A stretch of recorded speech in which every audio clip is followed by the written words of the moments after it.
Hello everyone, wave classes Mussoorie में आपका स्वागत है। 12th हिंदी माध्यम के जो विद्यार्थी थे उनको प्रकाश की पढ़ाया जा रहा है, लाइव भी पढ़ाया जा रहा है, रिकॉर्डेड वीडियो भी दिया जा रहा है। तो प्रकाश की चैप्टर में हम अपवर्तन को पढ़ रहे थे। अपवर्तन के बारे में कुछ जो मेन पॉइंट था आपको डिस्कस कर दिया गया है, उससे हम आगे बढ़ते हैं।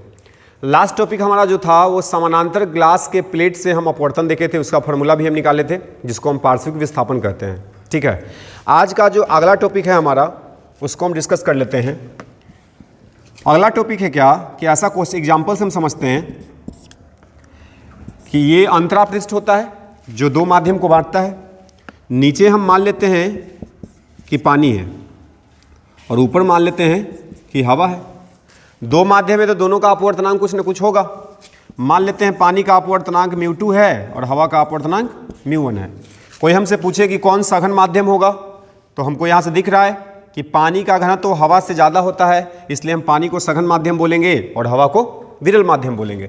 जिस माध्यम का अपवर्तनांक ज़्यादा होता है वो सघन होता है। तो हम यहाँ से बोल सकते हैं कि μ2 का जो मान होगा वो μ1 से ज़्यादा होगा। क्वेश्चन क्या पूछा जाता है हमसे, ये न्यूमेरिकल क्वेश्चन है इसलिए हम एग्जाम्पल से लेकर चल रहे हैं। क्वेश्चन हमारा ये रहेगा कि यदि कोई वस्तु सघन माध्यम में रखा हुआ है, जैसे ये एक बिंदु वस्तु है, तो बोलेगा कि कोई वस्तु है जो सघन माध्यम में रखा हुआ है और इसको विरल माध्यम से देखा जाता है, तो बताइए कि जहाँ पे है वहीं पे दिखेगा कि इसके पोजीशन में कोई चेंज आएगा। और जो अगर चेंज आएगा तो कितना चेंज आएगा उसको आपको फाइंड करने के लिए बोलेगा। तो एक न्यूमेरिकल प्रॉब्लम है जिस पे बहुत सारा क्वेश्चन भी पूछा जा सकता है, या डायरेक्टली बोलेगा कि बताइए यदि कोई वस्तु सघन माध्यम में रख दिया जाए और विरल माध्यम से देखा जाए तो जो इसका वास्तविक गहराई है, वास्तविक गहराई, और जहां पे हमको दिखेगा उसको बोलेंगे काल्पनिक गहराई। ठीक है, तो दोनों में क्या संबंध हो सकता है, तो इसी को हम आज डिस्कस करने वाले हैं। तो क्वेश्चन क्लियर हुआ होगा। तो देखिए, अगर वस्तु यहाँ पे रखा हुआ है और नीचे अगर हम पानी बोल रहे हैं, तो अगर कोई वस्तु, कोई आदमी या दर्शक जिसको बोलेंगे, अगर वो इस वस्तु को देखना चाहेगा तो उसको क्या लगेगा कि वस्तु यहाँ पे नहीं है। ये आप कॉमन एग्जाम्पल में आप देखते होंगे घर में कि अगर कोई बाल्टी है, बाल्टी में अगर पानी भरा हुआ है तो उसका जो बॉटम होता है, बॉटम, वो हमको लगता है कि उठा हुआ है, ऐसा हमको फील होता है। ठीक है, या उस बाल्टी में कोई सिक्का डाल दीजिए तो सिक्का भी लगेगा कि सिक्का उठ गया है। इसका मतलब क्या है कि हम देखते हैं कहाँ से, तो देखते हैं हवा से। अब पानी में, बाल्टी में क्या होता है, पानी। तो वस्तु जो सिक्का रख रहे हैं हम, तो सिक्का किस में है, जैसे एग्जाम्पल से हम ऐसे दिखाएं यहाँ पे एक छोटा सा, कि जैसे मान लीजिए कि यही हमारा बाल्टी है और इसमें पानी भरा हुआ है और यहाँ पे एक कॉइन रखा हुआ है। अगर कोई आदमी यहाँ से देख रहा है, हवा से देखेगा, तो इसको लगेगा कि जो कॉइन है वो यहाँ पे है।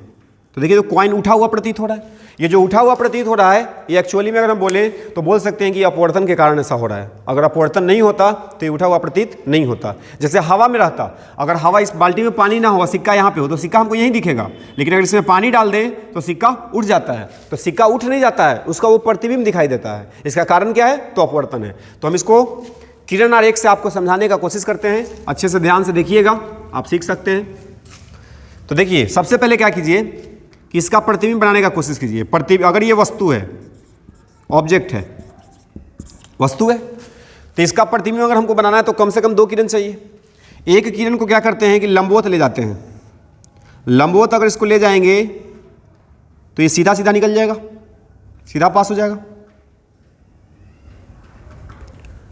अगर लंबवत ले जाया जाएगा तो ये सीधा निकलेगा, क्योंकि 90 डिग्री पे जो प्रकाश आपतित होता है उसका कोई अपवर्तन नहीं होता है। तो ये प्रकाश सीधा पास कर गया।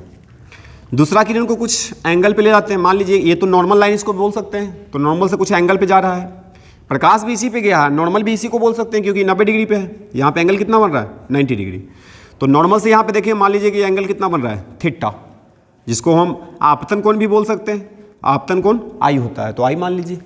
अब यहाँ पे देखेंगे तो प्रकाश यहाँ से लेके यहाँ तक एक ही माध्यम में गया है जिसका नाम है पानी। तो पानी में तो प्रकाश जब तक पानी में रहेगा सीधा चलेगा, लेकिन जैसे ही इस अंतरा पृष्ठ के उस तरफ जाएगा तो उस तरफ का माध्यम हमारा हवा है। तो देखिए यहाँ पे एक नॉर्मल बना दिए। अब यहाँ से प्रकाश जब बाहर निकलेगा तो इसको जाना चाहिए था सीधा, लेकिन सीधा ना जाके ये अभिलंब से दूर जाएगा। देखिए, अभिलंब से नीचे की तरफ मुड़ गया।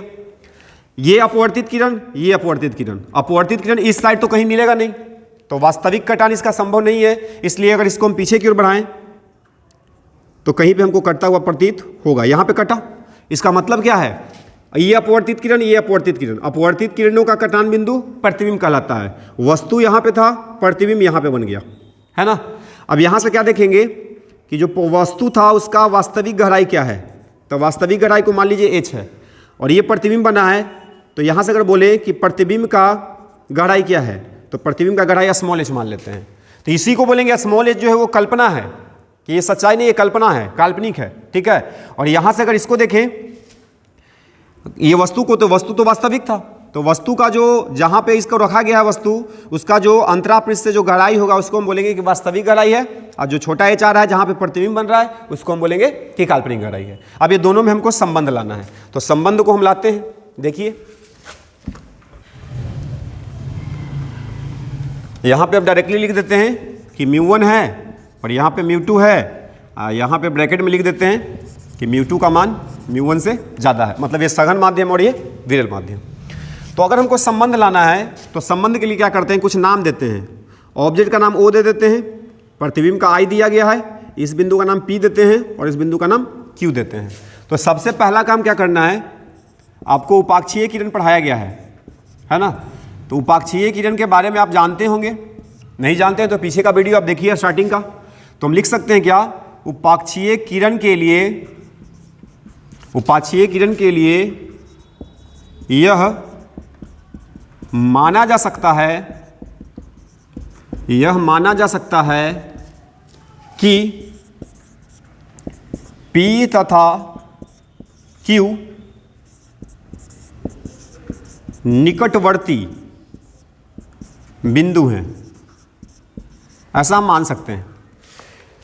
उपाक्षीय किरण के लिए हम बोल सकते हैं कि दोनों जो बिंदु है वो आसपास है, ठीक है। अगर ये दोनों बिंदु आसपास है तो जो कोण बनेगा, ये कोण बहुत छोटा होगा, कोण छोटा होगा तभी ना इसको नज़दीक मान सकते हैं। तो हम यहाँ से ये भी मान सकते हैं कि जो I होगा बहुत छोटा कोण होगा, I जो होगा वो बहुत छोटा कोण होगा। इस वाला कोण को हम अपवर्तन कोण बोलते हैं, ये अपवर्तन कोण R होगा। इसी लाइन को हम पीछे की ओर बढ़ाए हैं, तो अगर ये अभिलंब से R है तो ये भी अभिलंब से क्या होगा, R होगा। तो ये भी बोल सकते हैं कि R भी जो होगा वो बहुत छोटा कोण होगा। तो सबसे पहले ये चीज़ हमको मान के चलना पड़ेगा। प्रकाश की चैप्टर जब हम पढ़ रहे थे, स्टार्टिंग किए थे, तो स्टार्टिंग में हम बताए थे आपको कि जो भी चीज़ इसमें डिराइव करेंगे, जो भी फार्मूला आएगा वो सब किसके लिए मान्य होगा, उपाक्षीय किरण के लिए। और उपाक्षीय किरण का परिभाषा क्या कहता है कि जो मुख्य अक्ष के समानांतर हो बहुत छोटा कोण बनाए। तो यहाँ पे छोटा कोण का कॉन्सेप्ट यूज कर रहे हैं। अगर कोण छोटा होगा तो जो Q बिंदु है वो P के आसपास होगा, क्योंकि कोण छोटा बोला जा रहा है, छोटा का मतलब बहुत छोटा। तो यहाँ से हम यही अज्यूम किए हैं कि उपाक्षीय किरण के यह माना जा सकता है कि P तथा Q निकटवर्ती बिंदु है, मतलब P और Q आसपास है। अगर ये आसपास होगा तो जो कोण दिख रहा है ये कोण का मान बहुत कम हो जाएगा। क्लियर यहाँ तक। अब देखिए यहाँ से आगे बढ़ते हैं, आप इसका स्क्रीनशॉट ले सकते हैं, हम इसको मिटाते हैं। जो आपको अज्यूम किया गया है, जो हम मान के चल रहे हैं, उसको दिमाग में रखना है और उसी को रख के हम आगे बढ़ते हैं। तो देखिए क्या लिखेंगे। सबसे पहले आप देखिए तो दो को त्रिभुज बन रहा है।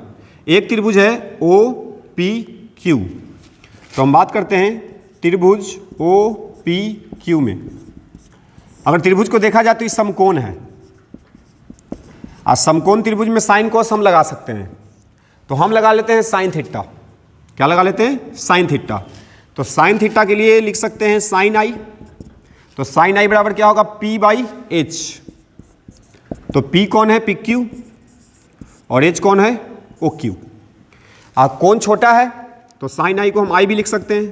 तो I बराबर हम लिख सकते हैं PQ/OQ। एक रिलेशन यहाँ से आया, I का मान निकाल लिए। अब देखिए एक और त्रिभुज बन रहा है, त्रिभुज IPQ। त्रिभुज IPQ, ये भी कैसा त्रिभुज है, समकोण त्रिभुज। ये भी समकोण त्रिभुज है, तो इसमें भी साइन कोस लगा सकते हैं। लगा लेते हैं साइन R। साइन I और साइन R क्यों लगा रहे हैं, क्योंकि हम आगे स्नेल का नियम का प्रयोग करने वाले हैं, ठीक है। तो साइन R बराबर क्या हो जाएगा, P/H। P तो सेम है PQ, H बदल गया, H हो गया IQ। यहाँ से भी लिख सकते हैं साइन R को R, क्योंकि छोटा एंगल है। तो R बराबर क्या हो जाएगा, PQ/IQ, ठीक है। I हमको पता चल गया, R हमको पता चल गया है। अब यहाँ से अगर देखें तो हमको रिलेशन लाना था स्मॉल एच और कैपिटल एच।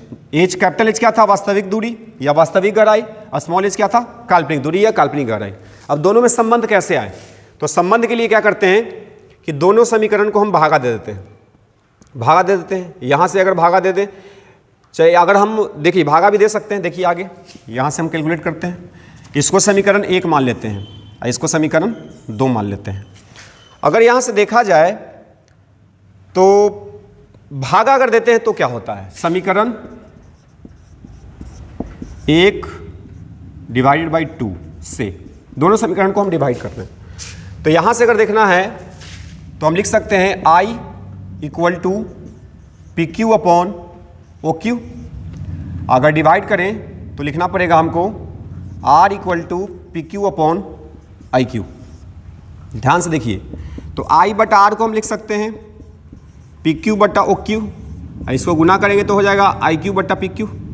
ठीक है, पी क्यू कैंसिल हो गया, I बटा आर का वैल्यू कितना आ गया, आई क्यू बटा ओ क्यू। यहाँ तक तो आपको समझ आ रहा होगा। I कौन है, R कौन है। अब देखिए I कहाँ से लाए थे, तो साइन I को हम I लिखे थे, है ना। तो यहाँ से ये भी तो लिखा जा सकता है I की जगह पे जो हम साइन लिखे थे साइन I, तो साइन I बटा साइन R बराबर आई क्यू बटा ओ क्यू, ऐसा लिख सकते हैं। यहाँ तक आप समझ रहे होंगे, आप स्क्रीनशॉट कर सकते हैं इसका। आगे बढ़ते हैं। अब बात यह है कि ठीक है आई क्यू को देखा जाए, आई क्यू तो आई क्यू ये वाला डिस्टेंस है और ओ क्यू ये वाला डिस्टेंस है, दोनों इसका कर्ण है। यहाँ पे माना क्या गया था कि P और Q अगल बगल का बिंदु है, तो O से Q जाइए या O से P जाइए बात एक ही होगा, क्योंकि दोनों बिंदु क्या है, अगल बगल। तो हम क्या लिख सकते हैं, साइन I अब बटा साइन R बराबर आई क्यू की जगह पे हम लिख सकते हैं आई पी, ओ क्यू की जगह पे हम लिख सकते हैं ओ पी, लिख सकते हैं ऐसा। अब बात रह गई साइन I में I हमको पता नहीं, R हमको पता नहीं है, तो इसको हम मान लेते हैं समीकरण नंबर 3। इसके नीचे स्नेल का नियम लगा लीजिए, और स्नेल के नियम से काम हमारा हो जाएगा। स्नेल के नियम से, तो स्नेल का नियम क्या कहता है, जिधर का अपवर्तनांक उधर का कोण, तो इधर से लेंगे तो म्यू 1 के साथ R आ जाएगा, ठीक है, म्यू 2 के साथ I आ जाएगा। तो हम लिख सकते हैं म्यू 2 साइन I बराबर म्यू 1 साइन R, ठीक है। इसके बाद अगला स्टेप में देखिएगा, तो यहाँ से हम क्या निकालना चाह रहे हैं, साइन I बटा साइन R, तो इसका वैल्यू हो जा रहा है म्यू 1 बटा म्यू 2। अब ये वैल्यू उठा के यहाँ पे डाल दीजिए, साइन I बटा साइन R है, इसका वैल्यू कितना आ रहा है अपवर्तनांक के टर्म में म्यू 1 बटा म्यू 2। तो हम क्या लिख सकते हैं समीकरण 3 से, देखिएगा तो साइन I की जगह पे हम लिख सकते हैं म्यू 1 और साइन R की जगह पे हम लिख सकते हैं म्यू 2। तो म्यू 1 बटा म्यू 2 बराबर आ गया आई पी बटा ओ पी। तो आई पी देखिए तो क्या है, आई पी क्या है, छोटा h, और ओ पी क्या है, तो ओ पी है बड़ा h, तो हम ऐसे लिख सकते हैं। तो देखिए तो एक संबंध आ गया, ये था हमारा काल्पनिक दूरी या काल्पनिक गहराई, और ये था हमारा वास्तविक दूरी या वास्तविक गहराई। तो आप इसको अच्छे से स्टेप बाय स्टेप एक एक लाइन को देख के समझ के कॉपी में इसको नोट कीजिएगा, कहीं से आपको दिक्कत नहीं होने वाला है, सब कुछ आपको इजीली समझ में आ सकता है। तो इस पे सवाल आता है, आपको वास्तविक दूरी दे देगा, दोनों माध्यम का अपवर्तनांक दे देगा, अब बोलेगा कि बताइए प्रतिबिंब कहाँ पे दिखेगा, मतलब प्रतिबिंब का काल्पनिक दूरी या वस्तु का काल्पनिक दूरी आपसे पूछा जा सकता है, जिसको हम फार्मूला में पुट करके निकाल लेंगे। तो ये डायरेक्टली फार्मूला आप दिमाग में आपके होना चाहिए, म्यू 1 बटा म्यू 2 बराबर स्मॉल h बटा कैपिटल H, ठीक है। याद रखिएगा, याद रखने का तरीका क्या है कि कैपिटल H था वास्तविक दूरी, तो वास्तविक दूरी के सामने जो अपवर्तनांक होगा वो जिस माध्यम में वस्तु रखा गया है उसी माध्यम का होगा। तो यहाँ से याद रख सकते हैं आप कि कंफ्यूजन ना हो, तो कंफ्यूजन के लिए क्या याद रखना है कि वास्तविक ऊंचाई है तो इसके सामने में क्या होगा, सघन माध्यम, अगर काल्पनिक ऊंचाई है तो उसके सामने में क्या होगा, विरल माध्यम। तो इस फार्मूला पे सवाल आपका आएगा, एनसीईआरटी में भी इस पे सवाल है, आप उसको कर सकते हैं। तीसरा सवाल शायद है, तो एनसीईआरटी का तीसरा सवाल आप इस फार्मूला को अच्छे से समझ के उसको सोल्व कर सकते हैं। आगे बढ़ते हैं।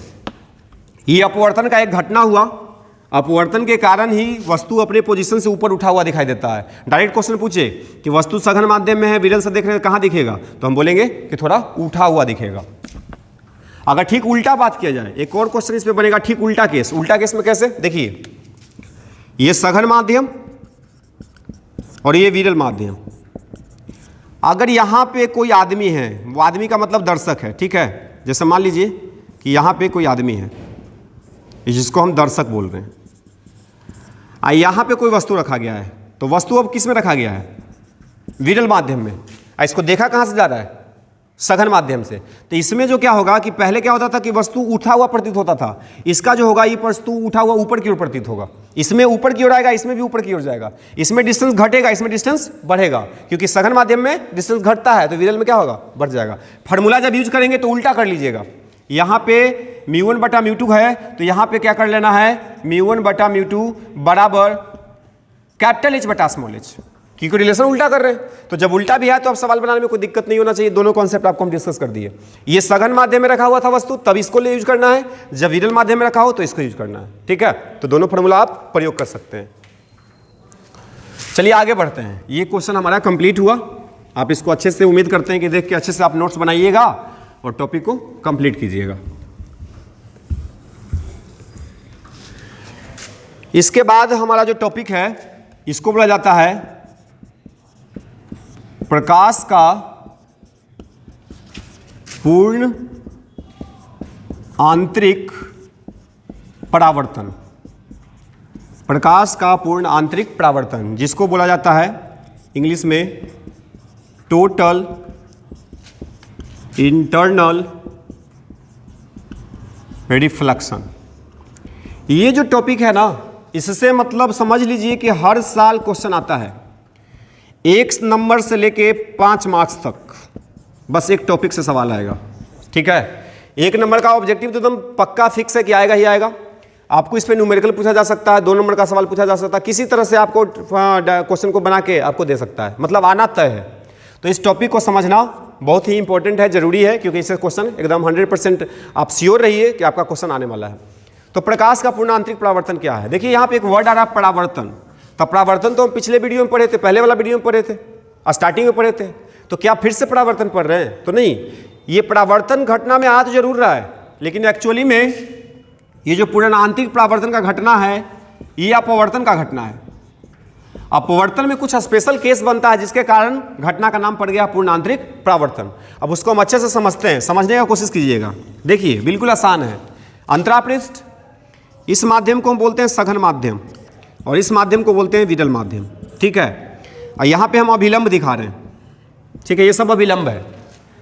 अगर प्रकाश सघन माध्यम से विरल माध्यम में जा रहा है तो प्रकाश मुड़ता है, अभिलंब से दूर मुड़ता है। तो मान लीजिए कि ये वाला कोण I1 था और ये वाला कोण R1 था। अगर यहाँ से बोले कि आपतन कोण का मान थोड़ा बढ़ा दो, देखिए आपतन कोण का मान हम I1 से बढ़ा के I2 कर दिए, जो कि I1 से बड़ा है। अगर आपतन कोण का मान बढ़ाएंगे तो अपवर्तन कोण और नीचे जाएगा, मतलब अपवर्तन कोण का मान बढ़ेगा। तो यहाँ से हम क्या देखेंगे, अपवर्तित किरण ऐसे चला गया। तो देखिए, तो इसका नाम हम R2 देंगे, जो किससे बड़ा होगा, R1 से। ये एकदम सिंपल घटना है। प्रकाश की किरण को हम सघन से ला रहे हैं विरल में। जब प्रकाश सघन से विरल में जाता है तो अभिलंब से दूर जाता है। अभिलंब से दूर गया, लेकिन आपतन कोण का मान थोड़ा बढ़ा दें, आपतन कोण बढ़ गया तो अपवर्तन कोण का भी मान बढ़ रहा है, क्योंकि ये अभिलंब से दूर जाते जाएगा। अगला केस में क्या करते हैं कि आपतन कोण का मान थोड़ा और बढ़ा देते हैं। मान लीजिए इसका मान I3 हो गया, जो कि किससे बड़ा है, I2 से, और I2 किससे बड़ा था, I1 से। तो बताइए संभव है ना कि जो प्रकाश है, अपवर्तित किरण जो है वो अंतरापृष्ठ से चला जाए? तो देखिए यहाँ से प्रकाश अंतरापृष्ठ से चला गया। अगर अंतरापृष्ठ से चला गया तो हम क्या बोल सकते हैं कि R3 का मान 90 डिग्री हो गया, जो अपवर्तन कोण है। तो यहाँ से हमको तीनों फिगर में क्या समझ में आ रहा है कि जैसे अगर प्रकाश सघन से मिले, सबसे इंपॉर्टेंट यही है कि पूर्ण आंतरिक परावर्तन का घटना कब होगा, जब प्रकाश कहाँ से कहाँ जाएगा। तो प्रकाश को सघन से विरल जाना चाहिए, तभी ये घटना हो सकता है, अदरवाइज नहीं होगा। तो प्रकाश को हम सघन से विरल ले गए, कुछ एंगल पे ले गए, कुछ कोण पे बनाए। इस कोण का नाम आपतन कोण है, इसका नाम अपवर्तन कोण है। अगर आपतन कोण I1 है तो यहाँ पे अपवर्तन कोण R1 दिखा। अब हम क्या बोले अगला केस में कि आपतन कोण का मान बढ़ाइए, तो आपतन कोण का मान अगर बढ़ेगा तो अपवर्तन कोण का भी मान बढ़ गया। अगर ऐसे बढ़ाते जाए स्टेप बाय, धीरे धीरे कोण का मान बढ़ाते जाए तो एक समय ऐसा आएगा कि अपवर्तन कोण का मान कितना हो जाएगा, 90 डिग्री। जिस आपतन कोण के लिए, ये आपतन कोण है, ध्यान से समझना, ये आपतन कोण है। जिस आपतन कोण के लिए अपवर्तन कोण का मान 90 डिग्री होता है तो इस आपतन कोण का नाम क्रांति कोण होता है। क्लियर है? आपको क्रांति कोण सुनने को मिला होगा। जिस आपतन कोण के लिए अपवर्तन कोण का मान 90 डिग्री हो जाए तो उस आपतन कोण का मान क्रांति कोण हो जाए। अगला स्टेप, अगर हम बोले कि आपतन कोण का मान I4 है, जो कि I3 से भी ज्यादा है, तो I3 क्या बन गया था, क्रांति कोण। यहां पे हम बोल सकते हैं कि I3 जो है वो क्रांति के बराबर है, क्योंकि कंडीशन सेटिस्फाइड है। जिस आपतन कोण के लिए अपवर्तन कोण का मान 90 डिग्री होता है उस आपतन कोण का नाम होता है क्रांतिक कोण। तो I3 क्या बन गया, I3 क्रांतिक है। अगर हम बोले कि यहाँ पे कोण I4 है जो कि I3 से बड़ा है, मतलब हम बोल सकते हैं कि I4 का मान क्रांतिक से ज्यादा हो गया। अगर आपतन कोण का मान क्रांतिक से ज्यादा हो गया तो अब इसका अपवर्तन संभव नहीं है। अपवर्तन यहीं तक ले सकते हैं, अंतरापृष्ठ तक। अगर अपवर्तन हो रहा है या अपवर्तन हमको देखना है, दिखाई देना चाहिए, तो कहां तक दिखाई दे सकता है, मैक्सिमम तो अंतरापृष्ठ तक या उससे कम पे। इसे इधर देखिए क्लियर दिख रहा है कि दूसरा माध्यम में प्रकाश गया, यहां भी दिख रहा है। लेकिन अगर यहां पे इस कोण से मान अगर ज्यादा बढ़ा दे तो बताइए प्रकाश जिस माध्यम से गया था उसी माध्यम में वापस लौट गया। ये वाला कोण और ये वाला कोण इक्वल होगा। अब बताइए घटना कहां पे देखे थे, तो ये घटना तो ऐसा है कि अगर समतल दर्पण है, प्रकाश ऐसे आया तो टकरा के वापस हो जाता है, तो ये दर्पण का केस था। लेकिन यहां पे देखिए अपवर्तन में ऐसा कोण केस बन रहा है कि आपतन कोण का मान अगर लगातार बढ़ाते जाएं तो एक सिचुएशन ऐसा बनेगा जिस आपतन कोण के लिए अपवर्तन कोण का मान 90 डिग्री हो जाता है। और अपवर्तन कोण का मान 90 डिग्री है, इसका मतलब प्रकाश कहां से जाएगा, अंतरापृष्ठ से। और अगर हम आपतन कोण का मान क्रांतिक से बड़ा कर दें, इस केस में देखिए आपतन कोण I4 जिसका मान किससे ज्यादा है, क्रांतिक से, अब यहां पे प्रकाश का अपवर्तन संभव नहीं होगा। प्रकाश जिस माध्यम से गया है उसी माध्यम में वापस चला आएगा। इस घटना का नाम है टोटल इंटरनल रिफ्लेक्शन, जिसको हम प्रकाश का पूर्णांतरिक परावर्तन कहते हैं। तो आपको क्लियर हुआ होगा कि अच्छा पूर्णांतरिक परावर्तन जो है वो किस घटना है, किसका घटना है, परावर्तन की अपवर्तन का। तो दिख रहा है कि ये अपवर्तन का घटना है। अपवर्तन के घटना में कुछ ऐसा सिचुएशन बनेगा, कुछ ऐसा कंडीशन आएगा जब ये प्रकाश का अपवर्तन संभव ना होगा, जिस माध्यम से प्रकाश गया उसी माध्यम में लौट जाएगा, जिसका नाम पूर्णांतरिक परावर्तन है। ठीक है, अब यहां से दो चीजें समझना है, एक तो क्रांतिक कोण और एक पूर्णांतरिक परावर्तन। तो क्रांतिक कोण दोनों के बारे में हम डिटेल में बता दिए, आपको लिख लेना है।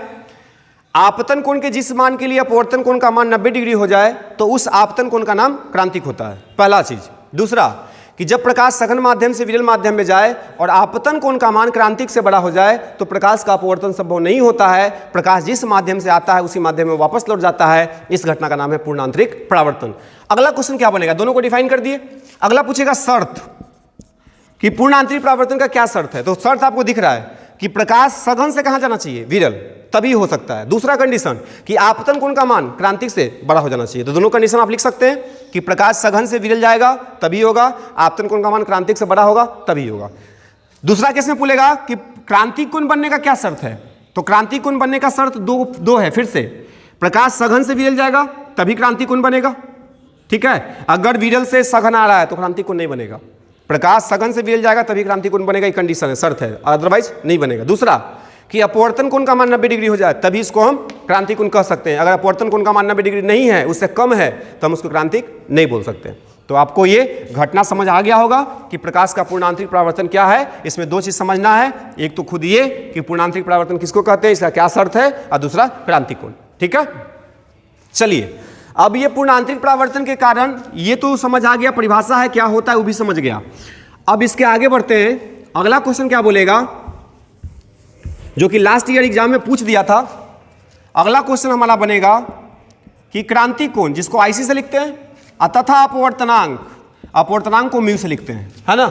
आपको बोलेगा क्रांतिक कोण और अपवर्तनांक में संबंध स्थापित करो। तो देखिए सबसे पहले क्रांतिक कोण बना लीजिए, अंतरापृष्ठ अभिलंब, इसका μ2 इसका μ1।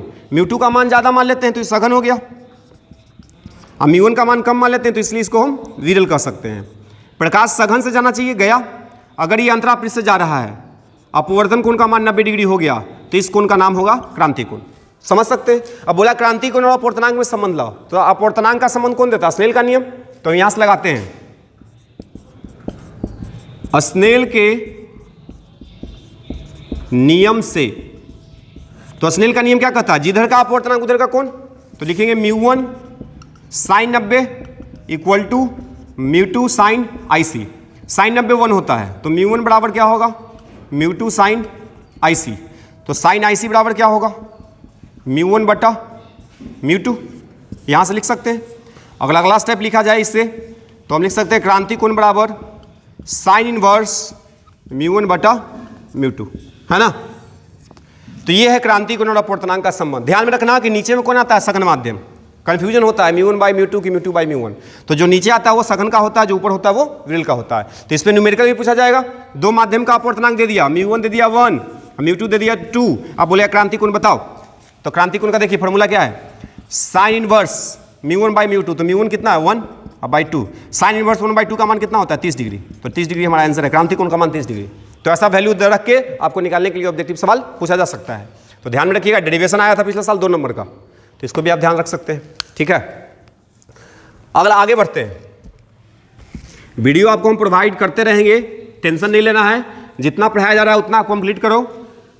कुछ बच्चा को बुलाए थे, हम देखे जांच किए कि क्या चल रहा है, तो बच्चा को जितना पढ़ाया गया उतना भी नहीं आता है, तो हम पढ़ा रहे हैं उतना तो सीख लो, उतना सीख लो बहुत हो जाएगा, ठीक है। जितना आपको पढ़ाया जा रहा है उतना अगर आपको अच्छे से कंप्लीट है तो आज न कल कोचिंग खुलने वाला है, आपका सिलेबस कंप्लीट भी हो सकता है और आपको अच्छे नंबर ला सकते हैं। तो उसका कंडीशन है कि आप पढ़िए, पढ़ाई कीजिए, जो वीडियो बनाया जा रहा है ये फालतू नहीं है, इसमें मेहनत लग रहा है, इसलिए आपका उसका फायदा उठाना चाहिए।